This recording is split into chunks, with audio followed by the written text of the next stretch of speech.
Welcome very much to the second meeting of the Albanian Austrian Society. I'm very happy to be here with my friends, and I'm very happy to be back in Albania. It's really an amazing country. It's a bit raining these days, but it's still wonderful, and I'm very happy here. Here at this meeting, I'm calling again to make myself the presentation as well. Yes to Austria and NATO. This is the most important. I'm so happy that Albania is already NATO member, and I call on Albanians, please invite Austria to NATO. We should be all much more united. I was just in Montenegro now, calling also for Montenegro to join the European Union and as well for Albania to join the European Union. We in Austria, we have a moral and historic obligation to support Albania and Montenegro and Macedonia. As European Union members, they should be very fast in, and obviously all of us to support Ukraine. This is the most important. Ukraine must receive much more support, and I call as well on the Albanian authorities who have not supported, unfortunately, Prime Minister Rama has not supported Ukraine's NATO membership with the other presidents. The president of Montenegro has, the president of Macedonia has, and I call for Albania to support Ukraine in NATO and also Ukraine to learn from Montenegro to make clear that Montenegro is the really very good role model for Ukraine's EU integration. Here in Albania, I call for Zeitenwende. Zeitenwende is the term, this epochal shift, which the Chancellor of Germany has said 1 year ago, and it means that we really have to adopt to the new times. Yeah? And here in Albania, I don't see any big shift. Yeah? I don't see a big shift in defense policy, because Albania has done very little now for the supply of Ukraine in terms of ammunition. Where are the Albanian weapons to be sent to Ukraine? Where are the ammunition factories of Albania working full time for Ukraine's victory? I don't see that. And also NATO membership, Albania has not performed very well in terms of support, yeah, because Albania has not signed the 9 presidents letter. And also in energy policy, yesterday I made a separate video. Where is the real change here? Where have you stopped the cooperation with China? Where have you really lifted all these energy resources? Also the Vjosa River must be addressed ultimately, because we have the changing of times, this Zeitenwende. And also the European Union has to do much more. We have to allow the euro for Albania, like we did it, Dr. Buzek actually, for Montenegro and for Kosovo. And we must work for unity. And most important, obviously, also for Albania to leave the Open Balkan Initiative, because this is very problematic to work with Serbia behind the back of Kosovo. And this is what I call Zeitenwende. Albania to adopt the euro, the leaving of the Open Balkans and to isolate Serbia now, and to freeze the EU candidate status of Serbia because it's with Russia, and a more pro-Kosovo, pro-Ukraine policy here from Albania, and of course Albania in the European Union, I say on an assistant membership basis. It must be supervised like it was for Romania, but it must be happening fast. It's the term West integration I want to also introduce in the Albanian debate, because this is what we miss in Albania, the full determination to the West now in the last 10 years. And this must be, again, as we have done it with Western Germany, with Chancellor Adenauer, West integration must be the overriding national ambitions of Albania and of Austria. And then I call as well the Albanians to support Austria in NATO. This is very important. We must be more united. I call as well for Austria to open the Austrian labor market to all Albanians and to all EU candidate countries, because that's also one way to show solidarity, because the economic and energy shock hits everybody.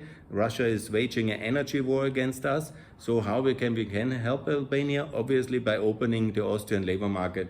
This is very important. And we also have to unite with the United States much closer. This means the free trade agreement with the United States, which Ursula von der Leyen has just opened and negotiated in the White House.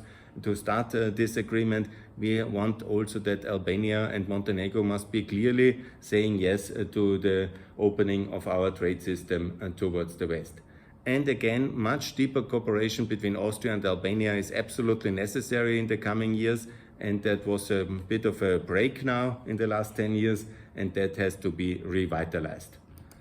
In a short version, the NATO membership we have, I remember, celebrated NATO membership of Albania and Croatia in 2009. That was a historic achievement.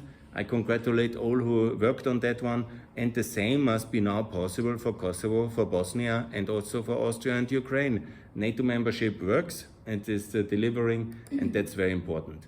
Obviously, I call for Albania and for Macedonia to adopt the euro as currency, and also to be doing that very fast. It has worked much better in Montenegro and Kosovo, and the economic results are much better.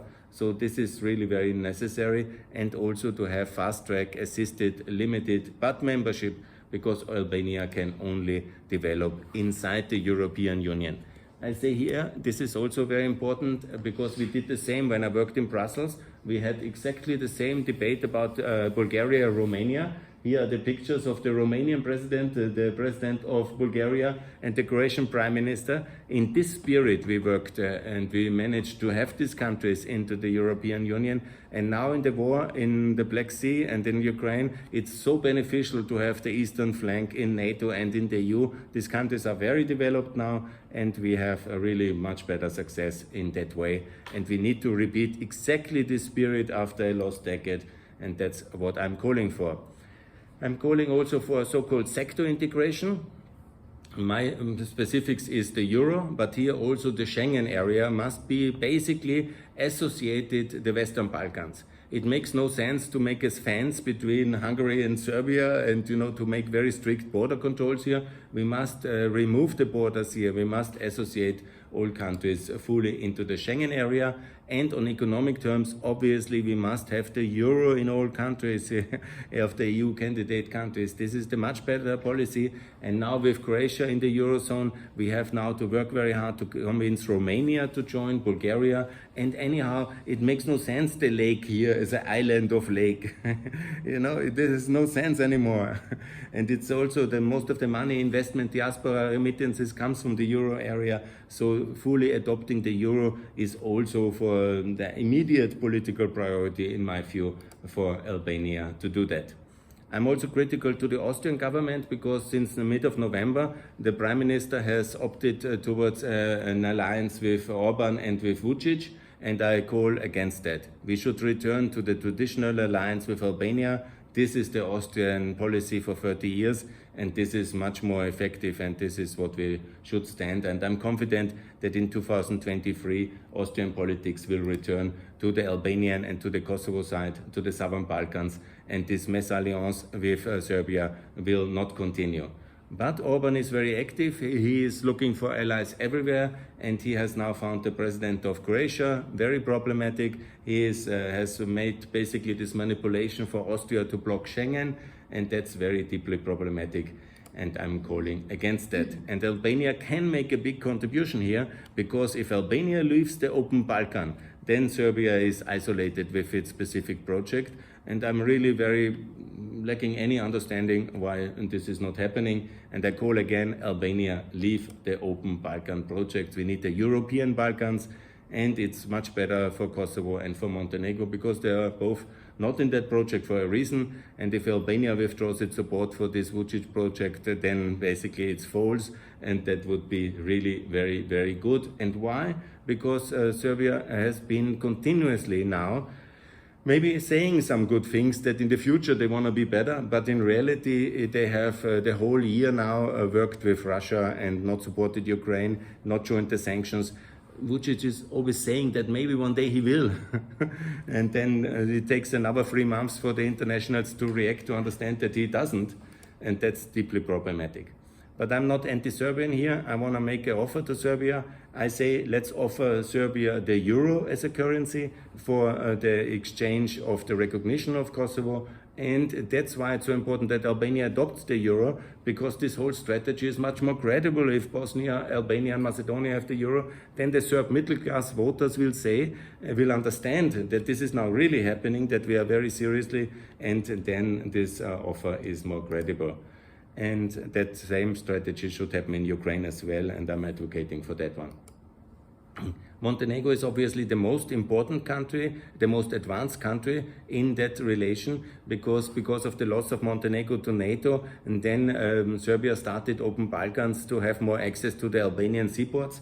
And the situation is now they are messing up Montenegro completely during the elections, and that's why I was in Montenegro now to endorse President Đukanović as the rock of the West, because he's a reliable source of support for the West, and we should all support him, and we should support pro-Western forces in Albania and Macedonia as well, because there is a really big danger of instability here in the region. What I'm saying is as well, we should support the elections for the European Parliament, observer status already in 2024. This is the much better policy. We did it as well for Croatia, we did it in Austria. We can allow observer status elections already for new countries if we want and if we are serious, and it would help the enlargement process to have some democratic supervision and a team of observer MEPs already in the European Parliament. This is really much better. On the big topic about the alignment of the political party families with the 5 big political groups in Europe, I repeat, it's the EPP, it's the Socialists, it's the Liberals, the Greens and the ECR. What I'm personally recommending is the following, is very clear. We have here a crisis in the political system, which in my view must be resolved in the following manner.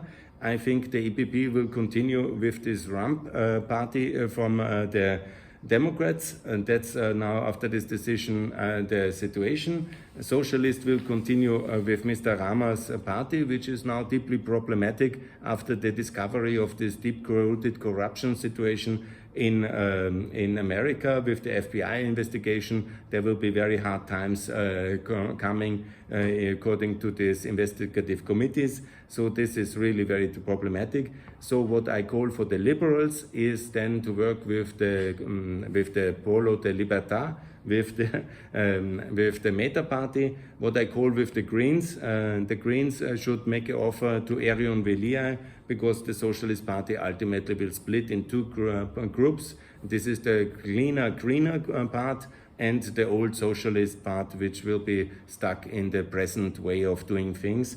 And that's deeply problematic, but they will have to sort that out. And the Conservative Party, that's my recommendation for Mr. Berisha to join Giorgia Meloni's party and to work very closely in that direction. But it's very important, whatever then the ultimate decision is, that all these 5 groups have a very strong Albanian link, and all Albanian parties are represented in one of the big groups. And that's very important. Then the EU to make a very big investment package for Albania.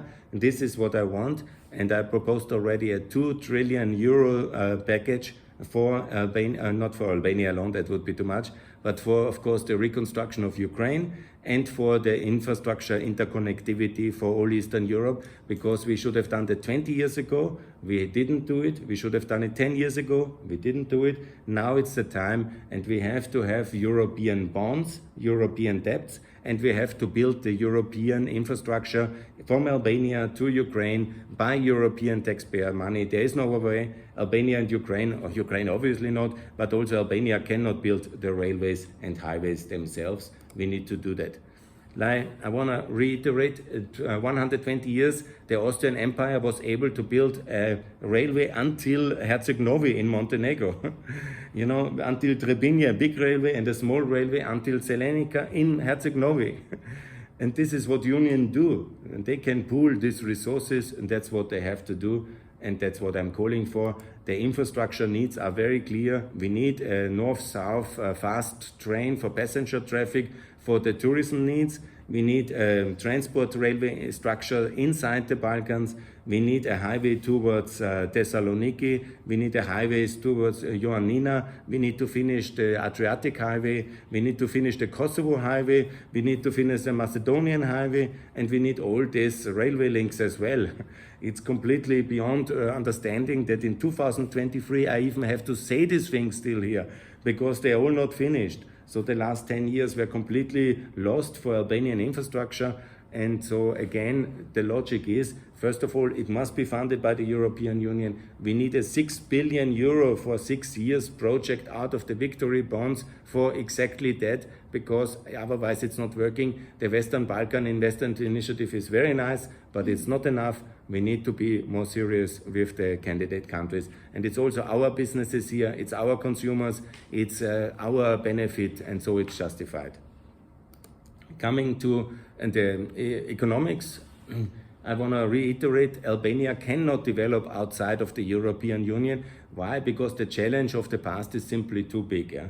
Albania here is contrary to the other countries. Montenegro is already at 48% of the EU average, and the bigger Tirana, central Albania, is at 37%, and the north of Albania and the south is only at 27%, yeah, of EU average. Yeah? It's an illusion to think that we can wait another 20 years and Albania will be perfect and then we take it in, yeah? Because it will not develop because of many internal and external factors. And many of them are historical factors which only with outside help can be overcome. So inside the EU it is possible, and then the prosperity can also develop in Albania, in the regions, in the south and in the north. And this needs a major infrastructure push. This needs also regional development EU style, and that can only happen inside the European Union, and that's why I'm calling for that one. Again, I've mentioned already, I've done this free people's petition, one of them especially for the opening of the labor market. This is very important, and this is basically then also my podcast where I publish all these videos. Please take a look and please subscribe this podcast. Follow me on Twitter. And also then we will work similar like in Kosovo and in Montenegro on bilateral friendship associations where we work together to condense and intensify the bilateral cooperation. And this is basically a Zeitenwende for Albania and the launch of the Albanian Austrian Society. And then we will discuss who will work on this institution, and then the structural activities will be discussed, and then we work together for Albania in the European Union and Austria and NATO, and of course all in the Euro, all in NATO and the European Union. Please support this agenda. Thanks a lot for listening, and more to come from Pax Europiana here on the road in Albania. And I will brief you in the coming days for my visit to Bulgaria, which is upcoming. And then I will also brief you back from Vienna. And thanks a lot, and visit this beautiful country. Albania is amazing and I really like it a lot, and you will enjoy Albania as well. Visit Albania, support Albania, invest in Albania. It's a wonderful country and you will like it very much. Thanks a lot for listening. Bye.